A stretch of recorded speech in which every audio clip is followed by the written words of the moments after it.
성경 읽기 전에 오늘은 신명기를 다 하려고 합니다.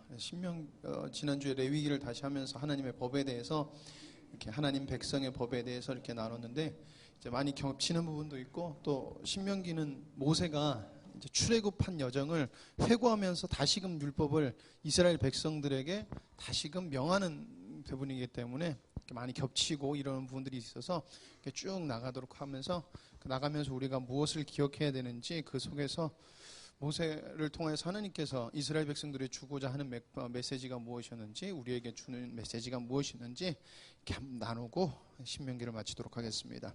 자, 신명기는 가나안 땅에 대한 정보를 주시는 거예요. 가나안 땅에 너희들이 들어갔을 때 이제 너희들이 어떻게 살아야 된다는 가나안 땅 그곳에 관한 법. 그러니까 그곳에 들어가면은 너희들을 어떻게 오염시킬 것이다. 너희들 마음을 변화시킬 것이 무엇이 있다는 것을 계속해서 율법 속에서 그것들을 지키게끔 하시는 것들이 보여지는 것이에요.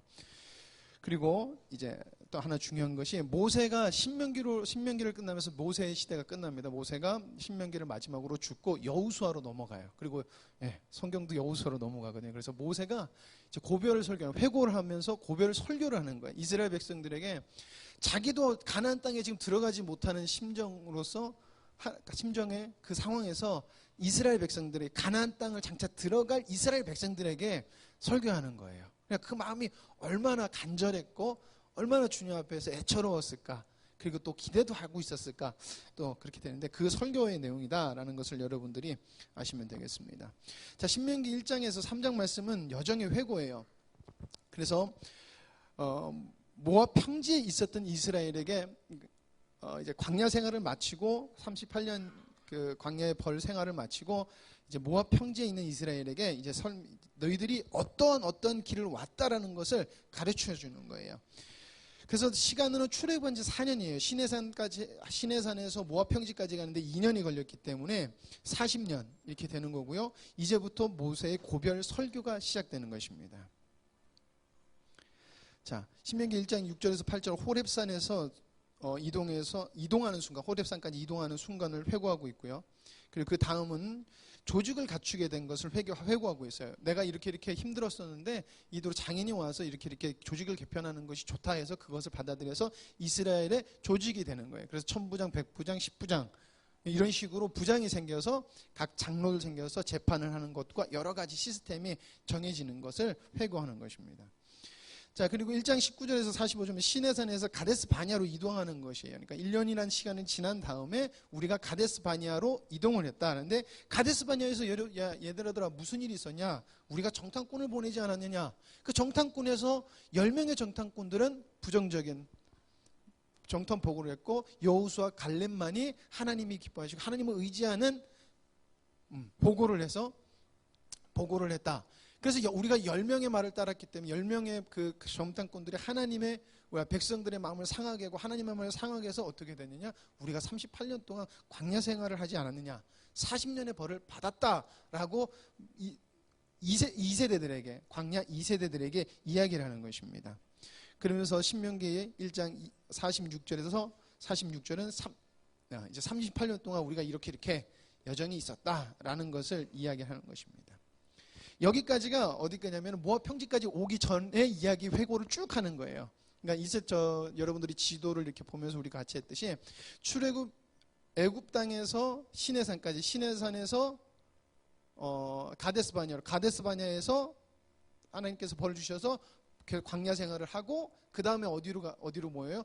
모압 평지예요. 그러니까 크게 말하면 출애굽, 애굽, 그리고 시내산, 가데스 바냐, 모압 평지, 이렇게 중요한 위치가 이렇게 되는 건데, 신명기 2장부터는 어디서 하냐면은 모압 평지에서 이제 38년이라는 시간이 돼서 모압 평지에 있는 그 상황을 회고하는 거예요.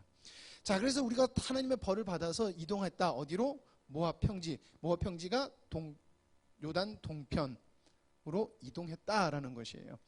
자, 요단 동편으로 이동하면서 이렇게 올라가요. 가데스 바냐에서 이렇게 쭉 올라갈 때 자기 이스라엘 백성들이 지나가는 것을 거기에 자리 잡고 있었던 나라들에게 우리가 통과해도 되냐라는 것을 요구했을 때 안 된다. 절대 너희들은 통과할 수 없다. 그래서 그 나라에 있는 나라들과 전투를 해서 땅을 차지하는 일들이 있어요. 그래서 그때 하나님께서 이렇게 우리에게 땅을 차지하게 해주셨다. 우리에게 이기게 해주셨다라는 것을 백성들에게 다시금 회고시키는 것입니다. 그래서 이스라엘 백성들이 쭉 지나가는데 자기네들이 요단 동쪽 편을 보니까 이 땅이 좋아 보여요. 그래서 그때 좋아 보여서 우리는 여기에 남겠습니다라고 한 지파가, 제가 저번에 네 지파라고 했는데 세 지파예요. 제가 단지파를 단지파라고 착각해서 단지파까지 이야기를 했었는데, 므낫세 지파의 반은 요단 동편에 남고 반은 들어가요. 그리고 르우벤 지파와 갓 지파는 여기서 남아 있어요. 그래서 요단 동편에서 이들이 들어가지 않고 거기에 터를 잡고 나중에 그 땅을 자기네들 분깃으로 받게 됩니다.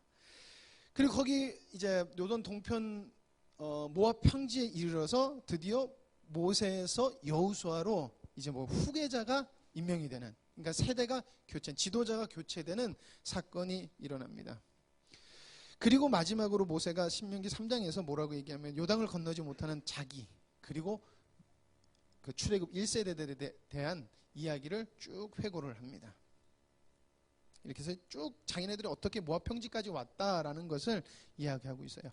자, 그 다음에 이제 무엇을 하냐면은 2세대들을 위한 요점 정리를 해줘요. 너희들이 어떻게 하냐. 그러니까 레위기를 요점 정리를 하는 거예요. 이것을 고별 강의다라고 이렇게 이야기를 하고 있더라고요. 그래서 신명기 1장에서 4장 1절에서 40절까지는 하나님의 법으로 우상들과 싸워라라는 것을 말해주고 있어요. 계속해서 이야기를 하고 있는 것이 무엇이냐면, 이스라엘 백성들이 출애굽을 하는 것은 나 못 살겠다라고 했으니까 하나님이 구원시켜서 잘 먹고 잘 사는 땅으로 이동시켜주는 게 아니에요. 이스라엘 백성들이 출애굽한 것은 아브라함에게 하나님께서 언약한 언약이고요. 그 언약했을 때 하나님은 목적을 가지고 계셨어요. 그게 뭐냐면은 가나안 땅에 타락한 백성들, 그 가나안 땅에 있는 민족들을 하나님께서 벌하겠다고 하는 하나님의 작정이 있었어요. 그때 내가 너희들 이스라엘 백성들을 사용할 거라고 하나님께서 말씀하셨지, 우리가 출애굽하면은 못 사는 괴롭힘 당한 이스라엘 백성들을 구원시켜서 아이고 편한 곳으로 이동해가 아니라는 거예요. 그래서 너희들의 정체성은 나의 뜻을 이루는 자들이야. 그러니까 너희들은 들어가면은 거기에 있는 많은 우상들이 니들이 봤을 때 너무 좋고 너무 솔깃한 문화들과 우상들이 많을 텐데 그것 따라가면 안 된다. 너희들의 정체성은 나의 뜻을 이루는 거야. 그래서 거기 가서 우상들과 싸워라고 이야기를 하는 것입니다. 자, 그리고 들어갔을 때 요단 동편도 나중에 이스라엘 지파의 땅이 될 거예요. 이스라엘 백성들의 땅이 될 것이기 때문에 동편에 이렇게 세 개의 도피성을 더 지정을 해주는 것이 나오고요. 그리고 4장 44절에 11장 보면 요동 동편 시내상을 배경으로 계속해서 이게 왔다 갔다 그래요. 배경이 레위기 그리고 신명기를 이 시대가 왔다 갔다 그러면서 그 땅을 하나님께서 이렇게 이스라엘 백성들에게 이야기를 해주시는 것을 모세가 이야기하는데, 첫 번째는 요단 동편에서 얻은 땅을 취하라는 것이에요. 들어가기 전에 전쟁이 있었던 그 땅을 너희들이 취해도 된다라는 것이고요. 또 시내산으로 돌아가서 십계명에 대해서 다시금 설명을 해주고요. 그리고 정복한 다음에 너희들이 들어가서 정복해서 들어간 다음에 너희들이 지켜야 할 규례에 대해서 이야기를 해줘요. 그거는 이제 지난주에 했던 이스라엘의 절기 이런 것들을 쭉 얘기해 주고요. 그리고 너희들이 들어가서 나의 법을 지켰을 때 어떻게 될 것이냐, 순종을 하면 순종으로 인한 복을 받을 거야. 그래서 10가지를 얘기해 줬었고, 너희들이 불순종하면은 너희들의 축복이 반대로 너희들에게 올 거야. 그러니까 그게 저주로 돼서 너희들을 향할 거야라고 이렇게 얘기를 하는 경고가 다시금 등장을 합니다. 자, 그리고 신명기 12장에서 13장은 결국엔 뭘 하면 너희들이 요단강을 건너가서 뭐뭐뭐 이렇게 해야 되고, 가나안 땅에 들어가면은 너희들이 이렇게 해야 돼라고 이렇게 세부적으로 설명을 하는 거예요. 그걸 세부적으로 다 설명하면 너무 시간이 기니까, 그리고 많이 반복되는 부분이니까 결국에는 너희들이 요단강 가서 어떻게 행동을 해야 돼, 하나님 백성답게 행동을 해야 돼 라는 것을 모세가 설명을 해주고 있다라는 것을 여러분들이 아시면 될 것 같습니다. 자, 신명기 4장 4절에서 11장은 2세대들을 위한 요점 정리. 두 번째로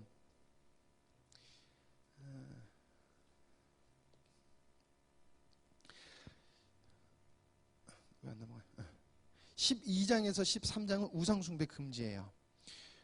가나안 땅의 그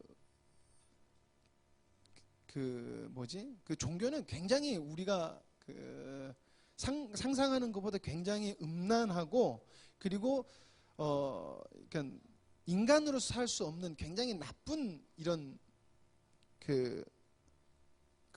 뭐랄까 종교를 가지고 있었어요. 그러니까 인신제사나 뭐 이런 것들이 굉장히, 그리고 이제 뭐랄까 비를 내려달라고 하면은 이게 바알이나 아세라나 이런 것들이 했던 것이 뭐냐면은 장로들과 여자들이 같이 이렇게 이렇게 같이 제사를 드리면서 비를 내려달라 뭐 이런 식으로는 아주 음란한 것들이 팽배해 있었던 것이에요. 그렇기 때문에 너희들이 들어가면 절대 가서 그들의 우상을 따르면 안 된다라고 이야기를 하는 것입니다.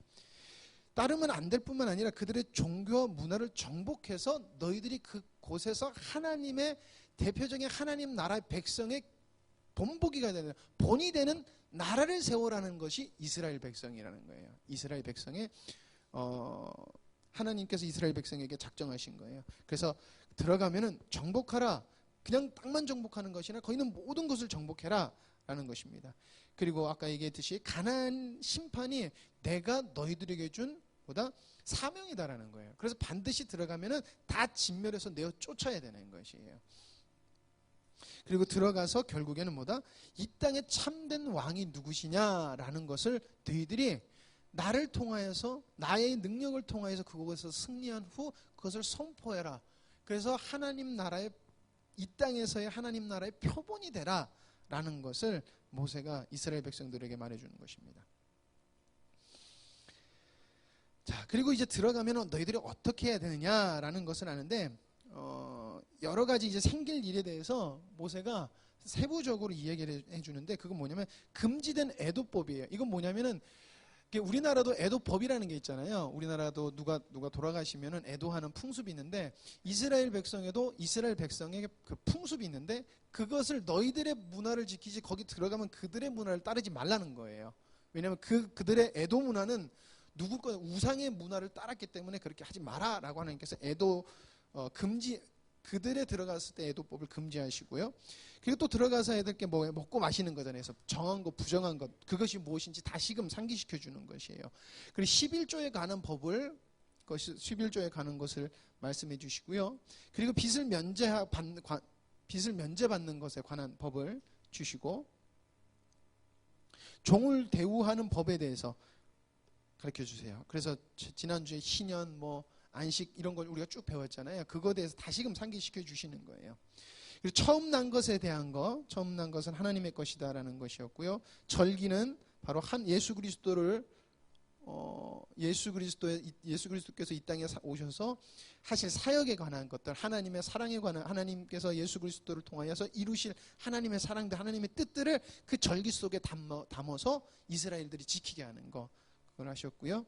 그리고 재판에 관한 거, 그리고 왕에 대한 규례를 주세요. 하나님께서 왕을 세우지 말라 그러셨는데도 왕에 대한 규례를 주세요. 이건 뭐냐면 이스라엘 백성들이 들어가면 장차 왕을 구할 것이고 왕을 반드시 세울 거라는 거, 요구할 것이라는 것을 하나님은 알고 계셨어요. 그렇기 때문에 하나님께서는 세우지 말라고 하셨음에도 불구하고 너희들이 세우자고 할 거니까 이런 왕을 너희들이 세워야 돼라는 것을 주셨어요. 왜냐하면은 고대의 문화는 힘센 왕이 최고예요.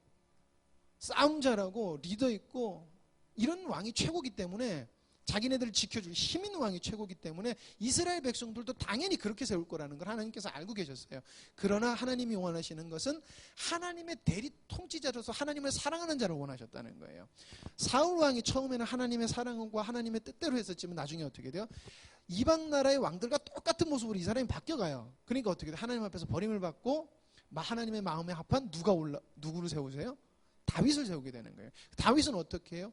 다윗은 어마어마한 수많은 고난을 통해서 그가 자기 힘으로 왕에 오르지 않는다는 것을 그가 스스로 느끼게끔 하신 다음에 왕으로 세우시고, 그리고 그의 인생을 계속해서 하나님께서 개입하세요. 보면은 그러면서 하나님께서 다윗을 내 마음에 합한 왕이다, 자다라고 할 만큼 하나님께서 그 인생을 인도해 나가신다는 거예요. 근데 그 아들만 봐도 솔로몬이었대요. 솔로몬이 굉장히 정치적으로 잘했던 사람이래요. 역사적으로도 솔로몬의 역사가 이스라엘 역사 이 기록에 안 남아있어 잘 없다고는 하는데, 그래도 이렇게 유추해 볼 수 있을 때 솔로몬이 굉장히 외교를 잘한 사람이에요. 외교를 잘한다는 건 무슨 말이에요? 옆에 나라랑 타협을 잘한다는 거예요. 그래서 솔로몬 때 갖가지 모든 우상을 다 들여오는 거예요, 나라에. 그러니까 솔로몬이 이스라엘을 망가뜨린 왕 중에 왕이에요. 우리는 지혜의 왕이다 그래서 와 하지만은 솔로몬이 이스라엘이 망하고 하나님 앞에서 하나님을 배신하게 하는 모든 원인 제공을 하는 왕이 솔로몬이라는 거예요. 그러니까 솔로몬도 결국에 어때요? 그 당시 왕들이 어떻게 하는데 제일 인간의 지혜로 잘하는 왕처럼 행동했다는 거예요. 하나님을 의지한 것보다. 그가 처음에는 하나님을 의지했지만은 나중에 자기 지식을 이해했고 세상 왕들이 하는 세상의 방법대로 어떻게 보면 제일 지혜롭게, 세상적으로 제일 지혜롭게 했을 때 나라가 결국에는 두 갈래로 쪼개지는 그 이유를 제공한 왕이다. 그래서 하나님께서 왕에 대한 규례를 주셨다라는 것이에요. 그리고 제사장의 몫이라는 것을 여러분들이 또 배웠고요. 그리고 가증한 행위, 우상 숭배하는 자들을 죽여라라는 거예요. 박수 무당과 심접한 자들. 결국에는 우상 숭배하는 자들을 죽여라라고 하는 것을 하나님께서 말씀해 주세요. 그리고 나중에 이제 이스라엘이 타락했을 때 하나님께서 선지자를 세우실 것도 모세를 통해서 말씀하시는데, 그랬을 때 선지자들은 어떤 선지자들이어야 되고 어떤 사람들을 세워야 되는가라는 것에 대해서 선지자 제도를 말씀해 주세요. 네, 그리고 도피성에 대해서 이야기해 주셔서 도피성으로 인해서 부지 중에 사람을 죽게 한 사람이 그 도피성으로 피할 수 있고, 대제사장이 죽는 날까지 그 사람이 거기에 머물고 대제사장이 죽으면 자유한다라는 그 법을 해서 도피성에 대한 규례를 주십니다. 그리고 이제 각 경계를 정해서 지파별로 지파의 땅을 이제 주게 됩니다. 그리고 위증에 대한 법을 하나님께서 경고를 하세요. 자, 그리고 각 전투에 관해서 이야기를 하시고요. 그리고 선민으로서의 규례, 그러니까 하나님의 백성으로서의 규례를 이야기를 하십니다. 그리고 선민으로서 성결 규례를 이야기하세요. 그러니까 선민으로서의 규례는 삶의 규례고, 선민으로서의 성결 규례라는 것은 영적인 의미를 담고 있습니다. 그리고 이혼에 관해서도 담고 있어요. 어떨 때 이혼할 수 있다라는 이혼법을 말해주고 있습니다. 그리고 죽은 형제에 대한 의무, 여기서 기업 물을 자 우리가 배웠죠. 기업 물을 자에 대한 또 법을 이야기해 주십니다. 그리고 토지의 소산에 관한 법. 그래서 이게 레위기하고 법이 계속해서 이렇게 중복돼서 나오는 게, 레위기는 시내산에서 받았고, 그리고 이거는 신명기에서 광야 생활한 다음에 다시금 모세가 지난 날의 여정을 회고하면서 다시금 이스라엘 백성들을 주기 때문에 다시금 등장하는 거예요. 그리고 거기다 첨구된 것이 들어가면 너희들이 뭐 해라는 법이 더 추가가 되는 것이에요. 자, 27장에서 28장 말씀은요, 결단을 명하시면서 새로 주시는 법이에요. 이제 플러스 되는 거죠. 그것은 무엇이냐면 요단강을 건너서 돌비석을 세워라라는 것이에요. 이 돌비석을 왜 세우게 하셨냐면, 너희들이 어떻게는 지금 모세의 회고 내용을 너희들이 기억해라라는 거예요. 너희들이 벌받은 것과 너희들이 이렇게 하나님의 말씀에 순종했을 때, 아니면 이렇게 불순종했을 때 내가 너희들에게 벌을 내리고 축복을 내리고, 이거를 너희들이 이 비석을 볼 때마다 기억해라라고 하세요. 그래서 그린신산에는 그린신산에서는 축복을 내렸고요. 에발산에서는 저주를 내려요. 이게 마주보고 있는 산이라고 그래요. 마주보고 있는 산이에요. 그래서 한쪽 산은 축복이고 한쪽 산은 저주인데, 에발산에서 저주를 쭉 나열하는데, 첫 번째가 우상을 만들거나 그것을 은밀히 세우는 자는 저주를 받으라고 그랬어요. 우상을 만들어서 그것이, 그러니까 우상을 전파하거나 세우는 이런 것들을 하고, 그리고 부모를 경히 여기는 자, 이거는 그냥 말 안 듣는 사람 이렇게 말하는 게 아니라 부모를 모독하거나 경멸하는 거예요. 그러니까 지금의 우리의 모독과 경멸하는 건 약간 좀 느낌이 좀 다르고요. 더 어떻게 보면은 그러니까 인간 이하로서 부모를 멸시했을 때라는 것이에요. 자, 그리고 소경으로 길 잃게 한 자는 저주를 받으라라고 했는데, 하나님께서는 공의와 정의 그리고 사랑이라는 것이 하나님의 율법 속에 담겨 있는데, 이스라엘 백성들이나 사람들이 부족한 사람들을 무시하는 경향이 있어요. 근데 소경을 넘어지게 하는 자, 길을 잃게 하는 자, 이런 자는 저주를 받으라는 거예요. 왜냐하면 하나님의 공의와 사랑을 세우지 않았기 때문에. 자, 그리고 송사를 억울케 하는 자도 저주를 받으라고 그래요. 객이나 고아나 과부. 고아는 어린 사람이잖아요. 그러니까 어떻게 보면 속이기 쉬워요. 제가 필리핀 선거소에 1년 가 있으면요, 참 재밌는 게 있어요. 제가 아무리 오라도 필리핀에서는 틀린 게 돼요. 필리핀 사람들이 자기네들이 수덕수덕끼리 해서 제가 잘못한 걸로 만들어요. 제가 저번에 같이 이렇게 저랑 필리핀에서 계셨던 권사님이 장을 갔는데 뭘 이렇게 주섬주섬 만지시다 그 사람들이 이쪽을 볼 때 권사님 이쪽을 보셨었대요.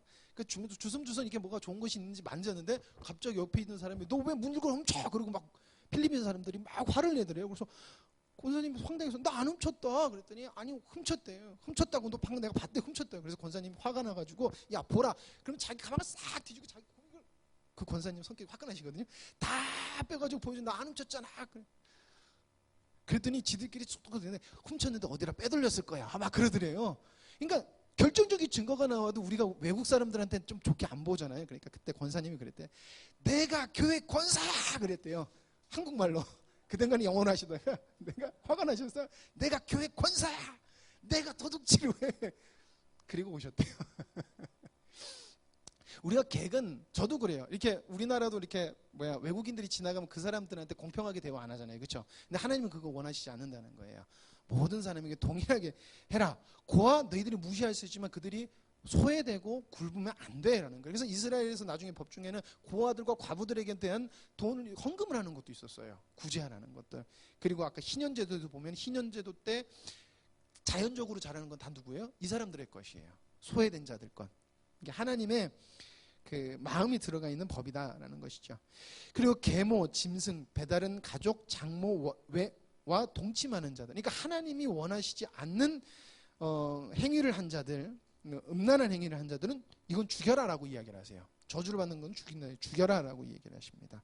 그리고 이웃을 암살하는 자는 죽여라. 저주를 받을 것이다.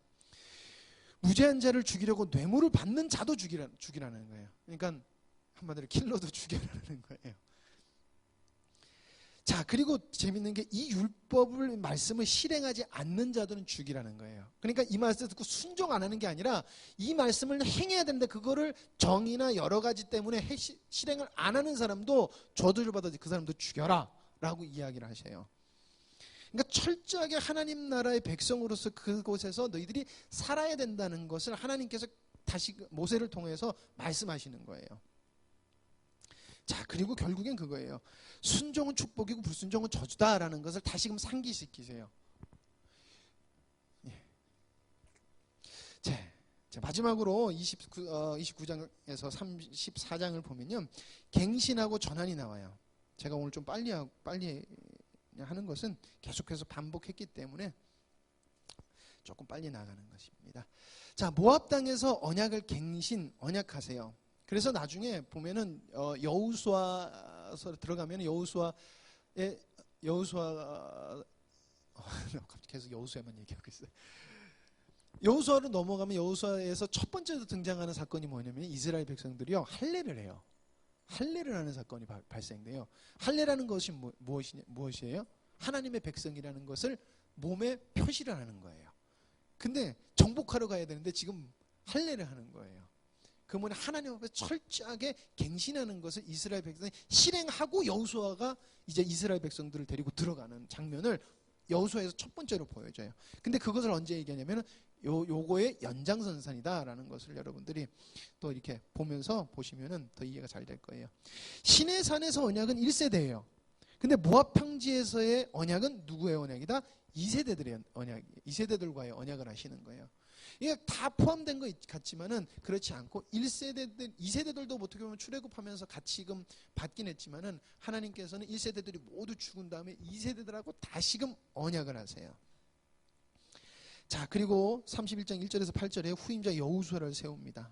그리고 지금까지 계속해서 읽어줬던, 그리고 모세가 회고하면서 하나님의 법을 말했던 것들을 7년마다 백성에게 읽어주는 규례를 나중에 줘요. 이것은 나중에 예레미야나 바벨론의 포로로 잡혀갔다 돌아왔을 때 성전을 건축하다 이렇게 성전을 헐어있는 아니구나. 그 이스라엘 역사 중에 하나님의 말씀이 얼마나 읽혀지지도 않았고 하나님의 말씀이 이스라엘 백성들은 멀었냐면은 이 하나님의 말씀이 어디 있는지를 몰랐어요. 그랬을 때 이것을 어떻게 하다가 발견이 됐는데 이것을 읽는 사건이 나와요. 근데 이게 7년마다 하나님의 백성을 읽어주는 이 규례랑 연결된다고 그러더라고요. 그래서 원래는 7년마다 백성들에게 읽혀줘서 하나님의 말씀에서 이들이 떠나지 않도록 읽어줬어야 된다고 그래요. 자, 그 다음에 재밌는 게 모세의 애가가 등장해요. 이 애가가 뭐냐면은 하나님께서 여기 이 책 쓰신 분은 하나님께서 청기 누설을 하셨다라고 얘기하는데 뭐냐면 장차 이스라엘 백성들이 하나님을 배반할 것에 대해서 모세에게 말씀해 주세요. 모세에게 말씀해 주세요. 그건 뭐냐면은 이 900년 정도 후에 이스라엘 백성들이 철저하게 하나님을 배반해가지고 하나님의 율법은 물론이요 이스라엘 백성의 모습도 거의 그런 이스라엘 백성들이 지녀야 될 모습이 거의 없어질 것에 대해서 이야기를 하고 있어요. 이스라엘에 가보면요 이스라엘의 그 제단을 쉽게 말하면 제단을 보면요 하나님을 위한 제단 그리고 결국에는 우상을 위한 제단이 곳곳마다 있고요. 그리고 이스라엘 역사를 통틀어서 산당을 제하여 버린다는 문건이 계속 나와요. 산당을 제해버리지 않았다. 뭘 하지 않았다. 이게 뭐냐면은 하나님의 유일하게 성소 문화를 해가지고 성전에서만 예배를 드리라고 했고 제사를 드리랬는데 귀찮으니까 어디에 산당을 세우고 우상을 세우면서 여기서도 제사 드리고 저기서도 우상 섬기고 여기서도 제사 드리고 이런 문화가 있었던 거예요. 귀찮다고. 그러니까 그것을 제어해버리지 않은, 그러니까 제어버린 좀 선한 왕이 등극을 하면은 그것을 제어해버려요. 근데 꼭 보면 뭐는 제하지 않았더라. 뭐는 제하지 않았다. 이렇게 해서 계속 죄악을 남겨놔요. 그게 또 시간이 지나면 또 자라서 산당 세우고 모아오면서 하나님의 보면서 계속해서 멀어져요. 그러니까 이 일이 일어날 거야라는 것을 900년 후인 모세에게 이걸 말씀해 주세요. 그래서 결국에는 이스라엘이 어떤 저주를 받게 될 것인지 900년 후에 벌어질 저주를 하나님께서 모세에게 미리 말씀하시는 거예요. 그러니까 모세가 그것을 보면서 울면서 애가를 짓는 거예요. 그래서 죽기 전에 마지막으로 이스라엘을 이제 축복을 해요. 야, 너희들은 정말 존귀한 자다. 야, 하나님의 사랑을 너희들만큼 받은 자 있냐? 야, 하나님이 너희들 이렇게 했는데 너희들만큼 축복받은 자가 있냐? 이러면서 이스라엘 백성, 너희들은 정말 존귀한 자야. 하나님의 사랑을 받지 않느니? 이러면서 이스라엘을 축복을 하면서 모세가 애가를 마치고요. 그리고 34장에 모세가 죽게 돼요. 그러면서 신명기가 맞춰요. 신명기까지 모세가 줬다 그러는데 사람들이 그래요. 왜 모세 죽은 거를 모세가 어떻게 기록하고 어디 묻혔는지 모른다는 이런 얘기까지 어떻게 기록했어요? 라는 말을 해요. 이게 모세의 죽음은요. 성경에서는 이렇게 보고 있어요. 모세의 죽음은 모세가 지금 모세 오경 그래서 창세기 출애굽기 레위기 민수기 신명기까지는 모세가 졌는데 요 모세의 죽음은 후대 백성들이 모세의 죽음을 이렇게 편집해서 넣어서 이렇게 신명기로 딱 마무리를 졌다라고 보는 게 정설이에요. 그렇기 때문에 이것은 모세의 죽음은 모세가 짓지 않았다는 거, 모세가 쓰지 않았다는 것이에요. 그렇기 때문에 왜 모세가 죽고 자기가 죽은 걸 어떻게 적었냐라고 질문하는 게 진짜 있기 때문에 이런 말이 나오겠죠. 그러니까 여러분들도 그렇게 그래서 모세의 죽음은 모세가 죽은 것이 아니라 이렇게 이제 후기의 사람이 모세 이야기를 집어넣었다라고 보시면 되겠습니다. 이렇게 해서 출애굽기 모압 땅 이제 가나안 입구까지의 이야기가 여기서 끝이 나는 거예요. 그래서 신명기는 간단하게 지금까지 출애굽기부터 지금까지 오는 모든 여정을 집약해서 두고 있고 너희들이 왜 벌을 받았는지에 대해서 했고 그렇기 때문에 너희들은 이스라엘 백성으로서 들어가서 어떻게 살아야 되느냐라는 것을 모세가 이야기하고 있다라고 보시고 성경을 읽으시면 되겠습니다. 기도하시겠습니다. 하나님 아버지 감사합니다. 이렇게 저희들이 모세 오경을 지금까지 나눴고 하나님의 백성으로서 정체성을 어떻게 잡아야 되는지 그리고 하나님께서 이스라엘 백성들에게 주신 법을 통하여 하나님이 무엇을 원하시는지 지금까지 쭉 나눠봤습니다. 하나님 아버지 저희들이 누군지 잊지 않게 하시고 또한 하나님이 저희들에게 주신 축복이 무엇인지 잊지 않게 하여 주셔서 저희들이 인생 속에서 하나님을 빛나게 하고 하나님이 이 땅에 만왕의 왕으로서 나타내는 저희들 되게 하여 주시옵소서. 아버지 하나님 주님께서 그 사모하심을 하나님 저희들에게 주시사 8월 집회를 하게 하시고 매년마다 하나님의 주님의 은혜로 저희들은 물론이요 많은 사람들이 하나님 힘을 얻고 위로를 받는 줄 압니다. 하나님 아버지, 올해도 주님께서 저희들에게 주신 사명을 저희들이 잘 감당할 수 있도록 주님께서 역사하실 줄 믿습니다. 아버지 하나님 역사하여 주시옵소서. 아버지 하나님 또한 우리 저 계속해서 이제 여호수아서와 계속해서 이스라엘 역사와 성경 말씀을 나눌 것인데 하나님 아버지 준비하는 저에게 은혜를 주시고 또 듣는 자에게 들을 길을 허락하여 주셔서 저희들이 들어야 될 것을 듣게 하여 주시옵소서. 또 들은 말씀이 우리 마음속에 생명이 되게 하여 주시옵소서. 모든 것을 주님께 맡기며 예수님의 이름으로 기도드립니다. 아멘.